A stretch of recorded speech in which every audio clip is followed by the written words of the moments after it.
Hey, ladies and gentlemen, this is Carmine Sabia for Explain America and Unfair. That's one way to put it. The Stormy Daniels case just got rocked. Before we get started, please make sure you like, comment, share, and subscribe. Those little things really help us out, and they help our channel continue to grow. I think we've seen a lot in the Trump hush money case, the alleged hush money case, that there's been a lot of unfairness. There's been a lot of things that have made legal experts scratch their heads, from witness testimony to prosecutors, to the prosecution and the judge seemingly teaming up to pick witnesses. The judge in this case actually suggested a witness to the prosecution. Absolute insanity. But there was one thing that this legal analyst found that was totally unfair. And I'm not going to tell you about it. I'm going to let you listen to them because it's legalese and they explain it better than I can. But I think it stands to reason that this is not the only thing that's been unfair. I think you guys have seen it. You've been watching the trial. Even if you're a liberal, you know there's stuff here that's just not fair. That has not been fair to Trump. That if he was anybody other than Donald Trump, this case wouldn't even happen. This trial wouldn't even be happening. I want you to listen to this and let me know what you think. As always, please remember to like, comment, share, and subscribe. I'm Carmine Sabia for Explain America. We love you guys. God bless you. Take care, everybody. Here with me today, podcaster and author Kara Swisher. Reihan Salam, president of the Manhattan Institute and National Review contributing editor. New York Times journalist and host of the podcast The Interview, Lulu Garcia Navarro. And Jonah Goldberg, columnist for the LA Times and editor-in-chief of the Dispatch. Welcome back, everyone. Reihan, was Stormy Daniels' testimony crucial, or was it just cringy?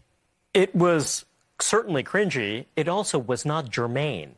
It's not exactly clear what Donald Trump is being prosecuted for. Here you have me and my fellow New Yorkers spending millions of dollars on a trial that seems absolutely meaningless, other than as an attempt to embarrass the former president. Kara? Go ahead. It's crucial and cringy. It can be at the same time. This is a fraud trial. That's all it is. And so they have to bring, if it's about hush money to a porn star, they got to bring in the porn star. There's just no way to keep her out of it. Was it so prejudicial, though, the details about the encounter, that they should have declared a mistrial? Well, as was pointed out to the defense, they could have objected several times, and they didn't, which was a surprise to a lot of people. And they could have kept a lot of that out.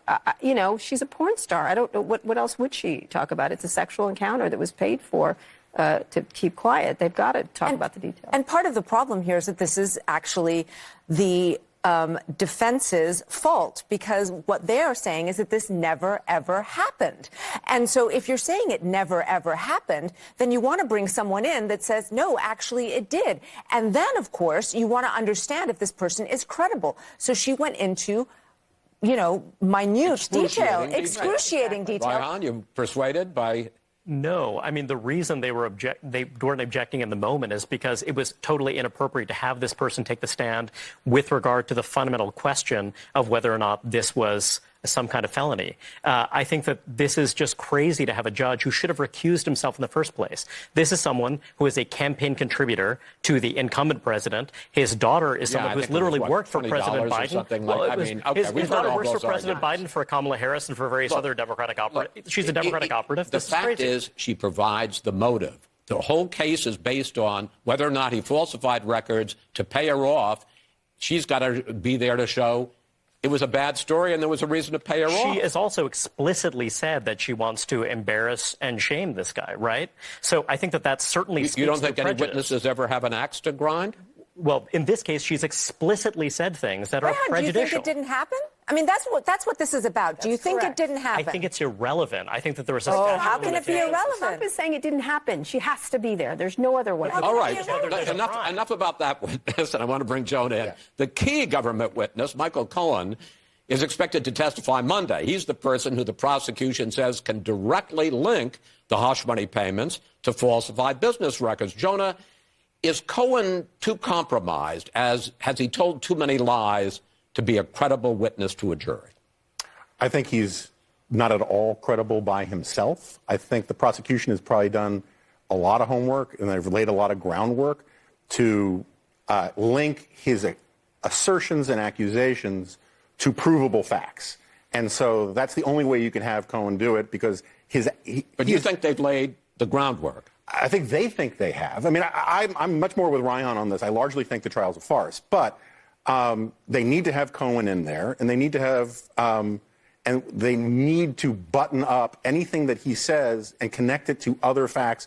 And that's one of the reasons why I think the thing is a farce. I don't know any reasonable person who says, regardless of whether these 34 misdemeanors equal a felony and all the bootstrapping that they're doing as a legal case, he's obviously guilty of the actual acts, right? I mean, he did have sex with this porn star. He did do this double booking entry thing. Cohen's telling the truth about all of that. It's the legal question whether it adds up to the kind of felony crime that they're accusing of. I think all they want to do is get the conviction, and they don't care that it'll get overturned on appeal.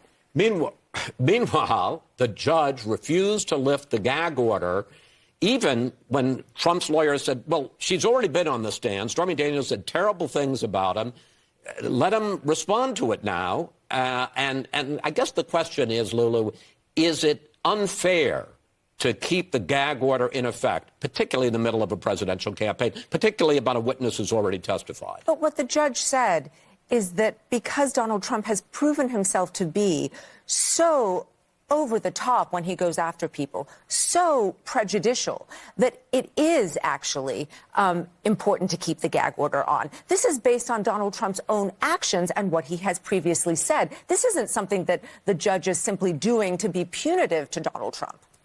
I think they should put the gag order on all of them. I have to say, I think they should put it on Cohen. Yeah, He's been all over the place. I actually Stormy Daniels. agree with that, too. I agree with that. I agree That with seems that. fair. And in fact, the judge did say everywhere. on Friday, he did say He did. to the prosecutor, tell Cohen to shut up. And he said, I don't have any control over Cohen. Anyway, then there